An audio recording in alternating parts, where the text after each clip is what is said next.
ప్రభునందు ప్రియమైన వారలారా, మీరంతా బాగా ఉన్నారని, దినదినము ఆత్మీయంగా బలపడుతున్నారని ఆశిస్తున్నాను.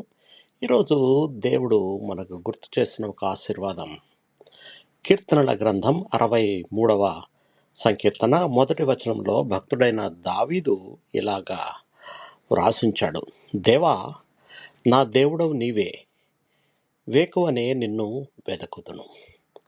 ఈ మాటలు మనకు ఒక గొప్ప సత్యాన్ని బోధిస్తాయి. దావీదు దేవుణ్ణి కేవలం ఒక సహాయకుడిగా కాదు, కానీ నా దేవుడుగా వ్యక్తిగతంగా అనుభవించాడు. కష్టాల్లో, అరణ్యంలో ఉన్నప్పటికీ తన దినాన్ని దేవునితోటే ప్రారంభించాడు. వేకువనే దేవుని వెదకడం అంటే మన జీవితంలో మొదటి స్థానం దేవునికి ఇవ్వడం. మనకు లేదా మన ఆత్మకు నిజమైన తృప్తి ఈ లోకంలో కాదు, కానీ ప్రభువులోనే ఉంది. ఉదయాన్నే దేవునితో గడిపిన సమయం మన దినమంతటికి ఒక మార్గాన్ని, బలాన్ని, శాంతిని దయచేస్తుంది. దేవుని ఉదయాన్నే వెతికిన వారు ఎప్పుడు ఖాళీగా ఉండరు. ఆయన సమీపంలో ఉండేవారు నిత్యము జీవంతో నింపబడతారు. ప్రార్థన.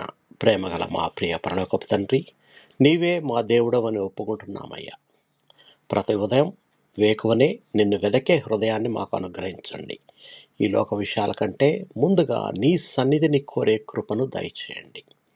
మా ఆత్మదాహాన్ని మీరే తీర్చండి.